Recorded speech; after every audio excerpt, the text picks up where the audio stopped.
Hey guys, welcome back to my YouTube channel. तो आज हम अपोजिट सीरीज को फिर से कंटिन्यू करने जा रहे हैं। अगर आपने प्रीवियस चैप्टर्स की एक्सप्लेनेशन नहीं देखी है तो आप देख सकते हो, प्लेलिस्ट में अवेलेबल है असेंशन टू गॉड नाम से, और प्लेलिस्ट का लिंक डिस्क्रिप्शन में भी है, तो आप डायरेक्ट वहां पे क्लिक करके भी देख सकते हो। तो जैसे कि हमने प्रीवियस चैप्टर में देखा था, डाई और लूजेंग को उस ब्लैक बॉक्स में एक लैंप जैसा मिलता है। तो लूजेंग सोच रहा होता है इस प्रीशियस ब्लैक बॉक्स में एक घटिया सा लैंप क्यों डाला हुआ है। तो चैप्टर नंबर 69 की स्टार्टिंग होती है। डाई बोलती है कि टॉम लैंप है, वो भी एक इमोर्टल का। लूजेंग बोलता है टॉम लैंप, वो भी इमोर्टल्स का, मुझे ये नहीं पता था। डाई बोलती है कि मुझे भी नहीं पता ये क्या चीज है, पर मैंने ये सुना था कि टॉम्ब ऑफ इमोर्टल है बड़ी दूर स्टारी सी में। जब इमोर्टल्स जो होते हैं वो 5 मार्क्स ऑफ डीके को एक्सपीरियंस करते हैं तो इमोर्टल्स भी मर जाते हैं जब वो डिजायर एलम में होते हैं। ऐसा बोला जाता है कि इमोर्टल्स जो होते हैं वो 10,000 साल जीतते हैं, पर वो भी इरोजन को नहीं झेल सकते हैं टाइम के, उनका शरीर भी एक टाइम पे खत्म होने लग पड़ता है। लूजेंग बोलता है क्या इस बात का कोई मतलब है क्या, इस टॉम्ब से रिलेटेड है क्या ये। डाई बोलती है हाँ, ये जो टॉम्ब है ये एक टियानमियो टोइस्ट की है और इसको टियानमियो टॉम्ब भी बोलते हैं। ऐसा बोला जाता है कि पहले के टाइम में जो टियानमियो टोइस्ट होता था वो एक सेलेस्टियल बीइंग होता था इस पूरे दुनिया का, पर 10,000 साल बाद वो अपर वर्ल्ड में था, पर वो फिर वापस अपने होम टाउन पे आ गया था जो कि ये दुनिया थी, और उसने एक टॉम्ब को बिल्ड किया। वेल टॉम्ब एक तुम एंशिएंट प्लेस या मंदिर टाइप रख लो। जो टॉम्ब ऑफ इमोर्टल है वो बड़ा ज्यादा अमीर है और वहाँ पे बड़े ज्यादा ट्रेजर होते हैं, वहाँ पे बड़े ज्यादा वॉरियर्स जाते हैं ताकि वो पा पाए उन ट्रेजर्स को किसी भी कीमत पे, पर आज तक कोई भी मैनेज नहीं कर पाया उसके अंदर जाना, और ऊपर से काउंटलेस पीपल मारे भी गए हैं इसको ढूंढते हुए। पर 2000 सालों के बाद कुछ लैंप सडनली अपेयर हुए सेंट्रल रीजन में इस कंट्री के। ये लैंप बिल्कुल ही ऑर्डिनरी दिखते थे, पर जो चाइनीज कैरेक्टर है लिखे हुए इसके ऊपर उसका मतलब है टियानमियो, और इसके ऊपर 9 मार्क्स हैं एक साइड पे। बाद में लोगों को पता लगा कि ये जो लैंप्स हैं ये गार्डियन है इस टॉम्ब के। अगर जो 9 लैंप्स होंगे उनको एक साथ जलाया जाएगा तो जो टॉम्ब होगी वो सक्सेसफुली ओपन हो जाएगी और बंदे वहां पे जा पाएंगे। इसलिए जो वॉरियर थे वो फाइट में एंगेज हो गए और 6 को गैदर कर पाए, और वो जो लैंप थे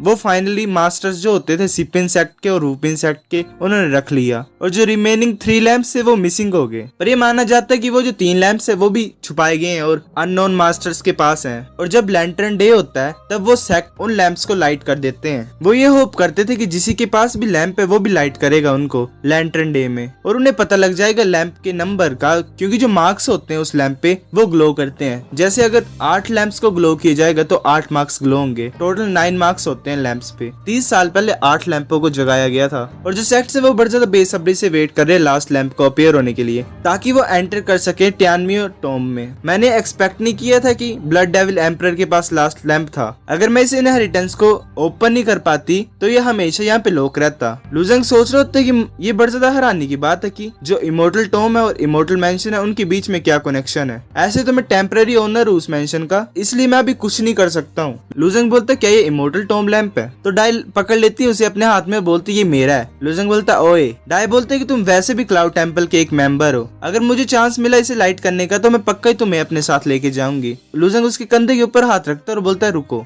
लूजेंग बोलता है कि तुम्हारे कहने का क्या मतलब है कि मैं क्लाउड टेम्पल का हूँ, मुझे तो ये भी नहीं पता कि तुम क्लाउड टेम्पल की हो कि नहीं, तुमने खुद को आइडेंटिफाई तो किए ही नहीं, तुमने मुझे बताया नहीं कि तुम कौन हो। डाई बोलते तुम्हें क्या मैं बुरा इंसान लग रही हूँ। लूजेंग हाथ खड़े कर देता है और सरेंडर कर देता है सिंपली। लूजेंग बोलता तुमने अपनी आइडेंटिटी हाइड की, तुमने अपने फेस को चेंज किया, तुम छुप के इस रोड ऑफ ट्रायल में आ गए, और ऊपर से छुप के तुमने ब्लड डेविल एम्परर की इनहेरिटेंस को भी पा लिया। अगर ये कोई नॉर्मल इंसान को हम बताएं तो वो तुम्हें कैसे जज करेगा, मुझे बताओ लो जरा से। डाई बोलती अगर तुम मुझे बिलीव नहीं करती तो चलो इसे लो। फिर वो एक प्लेट को लूजेंग की तरफ फेंकती है। लूजेंग उसे पकड़ता है और बोलता है ये क्या चीज है अब। डाई बोलती है कि मेरा मैसेज टोकन है, इसकी वजह से तुम मुझे मैसेज सेंड कर सकते हो जब भी तुम क्लाउड टेम्पल में होंगे। लूजेंग सोच रहे होते कि डाई नॉर्मल इंसान नहीं है मुझे लग रहा है अब, क्योंकि वो रोड ऑफ ट्रायल में एंटर कर सकती है 1 से ज्यादा बार, और ऊपर से वो फैमिलियर भी थी इनहेरिटेंस की जो ब्लड डेविल एम्परर की थी, और ऊपर से उसने टोकन दिया है। मुझे ये नहीं बताया कि वो एक्चुअल में कौन थी। चलो ये अभी अच्छा होगा कि मैं से और ज्यादा क्वेश्चन ना पूछूं। डाई बोलते कि तुम्हें अगर सामान मिल गया है तो चलो चलते हैं, एग्जिट करते हैं। लूजेंग बोलता है ठीक है। फिर लूजेंग भी उस फ्लड ड्रैगन के मुंह पे कूद जाता है। वो फ्लड ड्रैगन जा रहा होता है तो लूजेंग देख रहा होता है नीचे, और वो बोल रहा होता है कि ये तो बड़ा ज्यादा अमेजिंग है, मैं सब कुछ देख सकता हूँ यहाँ से। तो फिर रोड ऑफ लाइफ का सीन दिखाया जाता है, वहाँ पे जाओ बैठा होता है और बोल रहा होता है कि मैं ही पीछे रह गया हूँ। फिर आइस फील्ड का सीन दिखाया जाता है, वहाँ पे हुआ टियानमिंग बोल रहा होता है कि यहाँ पे कोई भी ट्रेजर नहीं बचा हुआ, चलो लीव करते हैं। जाओ भी बैठा होता है, उसे ऊपर फ्लड ड्रैगन दिखाई देता है उड़ता हुआ। जाओ बोल रहा होता है कि ये तो फ्लड ड्रैगन है वहाँ पे अबिसिस का, जो कि हमें मिला मिला था, ये यहाँ पे क्या कर रहा है। फिर लूजेंग और डाई और फ्लड ड्रैगन वो बिल्कुल ही टेलीपोर्टेशन पोर्टल के पास खड़े हो जाते हैं। डाई बोल रही होती है कि तुम पास कर सकते हो रोड ऑफ ट्रायल को अगर तुम यहाँ से बाहर निकल जाओगे तो। लूजेंग बोलते तुम मेरे साथ नहीं आओगी, तो डाई उस फ्लड ड्रैगन के ऊपर फिर से कूद जाती है। वो बोलती है नहीं हम दोबारा मिलेंगे कभी, पर तुम्हें रिमेम्बर करना कि ये जिस मैं तुम्हें मिली थी तुम्हें सीक्रेट रखना है। फिर हम बाहर का सीन दिखाया जाता है, सभी उस पोर्टल की तरफ देख रहे होते हैं। पैट्रिया, शी जिंगचियान भी, ग्रैंड मेलोंग भी और मैपल का सेक्ट लीडर भी। एल्डर फियान सोच रहा था कि ये क्या चल रहा है, कोई बाहर आ रहा है क्या इतनी जल्दी, कि ज़ोवोफान ने पास कर लिया रोड ऑफ डेथ। तो एक डिस्पल बाहर आ रहा होता है, वो लूजेंग होता है और बोलता है कि मैं यहाँ पे हूँ। पैट्रिया, शी जिंगचियान बोलता है लूजेंग। एल्डर फियान बोलते कि अच्छा ये तुम हो, मैंने एक्सपेक्ट नहीं किया था कि कोई डिस्पल क्लाउड टेंपल के बाहर कभी फर्स्ट प्लेस ले जाएगा इस साल, कांग्रेचुलेशंस। ग्रैंड मेलोंग चुप हो जाती है बिल्कुल ही। ग्रैंड मेलोंग उस पोर्टल की तरफ देख रही होती है, सोच रही होती है कि सिर्फ लूजेंग ही बाहर आया है, क्या उनको लूजेंग ने मार दिया है। फिर वो अपनी स्टिक को लूजेंग के कंधे पे रख देती है। लूजेंग भी हैरान होता है, वो बोलती है लड़के जिन क्वानिंग कहाँ पे कायुन सेक्ट की। लूजेंग बोलता है मुझे नहीं पता, हम साथ में नहीं थे। ग्रैंड मेलोंग बोलती है कि अगर तुम्हें नहीं पता है, तुम तो साथ में एंटर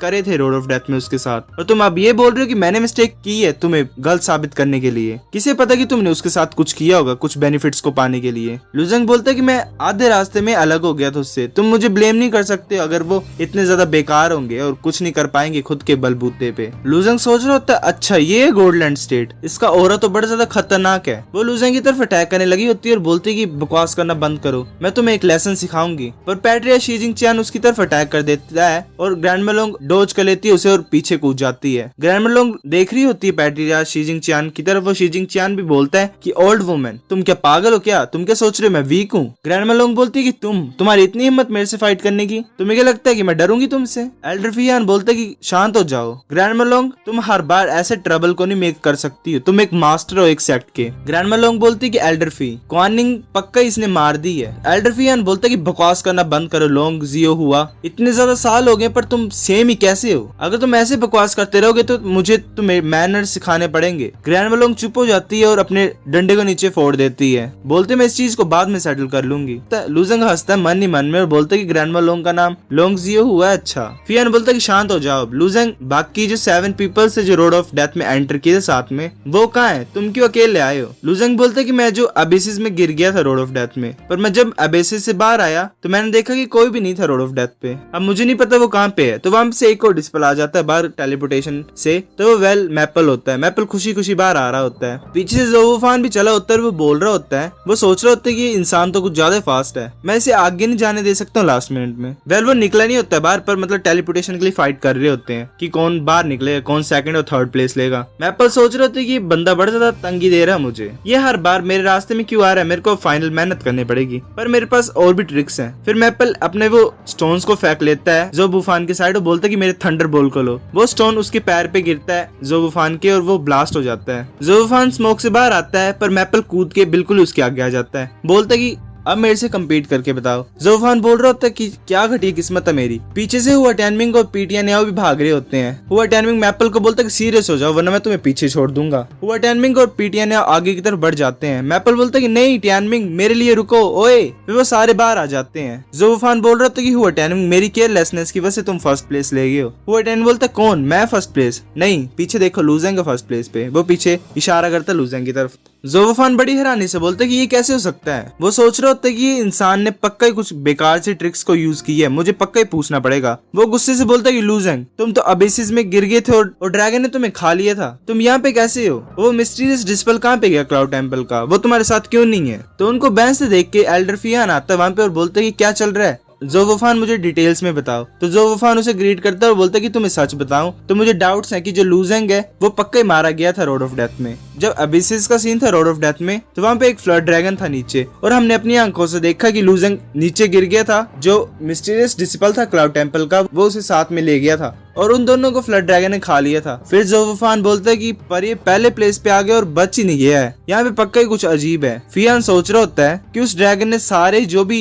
सीन क्रिएट किए थे, ऊपर से जो क्लाउड टेंपल का डिस्पल था वो सस्पेक्ट है। वो बोलता है कि लूजेंग क्या तुम मुझे बता सकते हो उस डिस्पल के बारे में क्लाउड टेंपल के। लूजेंग उसे ग्रीट करता है और बोलता है कि एल्डर फी मुझे माफ कर दो, मैं तुम्हें नहीं बता सकता हूँ क्योंकि मैंने प्रॉमिस किया उस डिस्पल को कि मैं इसे सीक्रेट रखूंगा। फियान बोलता है मुझे पता है जो प्रॉमिस होते हैं उनको रखना पड़ता है, पर वो एक इम्पोस्टर है, ये क्लाउड टेम्पल की सेफ्टी से रिलेटेड है। लूजेंग बोलता है कि मेरे पास प्रूफ है कि वो क्लाउड टेम्पल से ही है, पर उसने मुझे अपनी रियल आइडेंटिटी नहीं बताई है। एल्डर फियान थोड़ी देर सोचता है और बोलता है ठीक है, मैं समझता हूँ, मैं अभी के लिए इस मैटर को छोड़ता हूँ, पर मैं होप करता हूँ कि तुम मुझे फुल एक्सप्लेनेशन दोगे फ्यूचर में। लूजेंग बोलता है ठीक है। ज़ोफान सोच रहा तो ये फियान तो कुछ ज्यादा पोलाइट है लूजेंग से, ये तो बड़ी बेकार बात है, और मुझे ऐसा भी लग रहा है कि वो डरता है कि वो ऑफेंड ना कर दे क्लाउड टेम्पल के पीपल को। अगर मेरे को ट्रूथ पता होता, अगर मेरे फादर यहाँ पे होते तो वेल वहाँ पे एक इंसान आ जाता है जो कि मास्टर होता है क्लाउड टेम्पल का, जिसका नाम होता है मास्टर ज़ूओ। वो क्लाउड टेम्पल का होता है जो मिड स्टेज वर्चुअल डिजास्टर एलम में होता है। वेल ऐसे होता है ना, पहले होता है सेलेस्टियल एलम, फिर होता है गोल्डलैंड स्टेट, फिर आता है वर्चुअल डिजास्टर एलम। ज़ोफान बोल रहा था फादर तुम यहाँ पे क्या कर रहे हो। तो गाइस चैप्टर नंबर 69 इतना है। अगर आपको वीडियो पसंद आई तो लाइक करनी भी आई, फिर भी लाइक कर दो, शेयर करो दोस्तों के साथ, कमेंट करके बताओ अगर आपको वीडियो कैसी लगी, सब्सक्राइब करो। तब तक के लिए बाय बाय।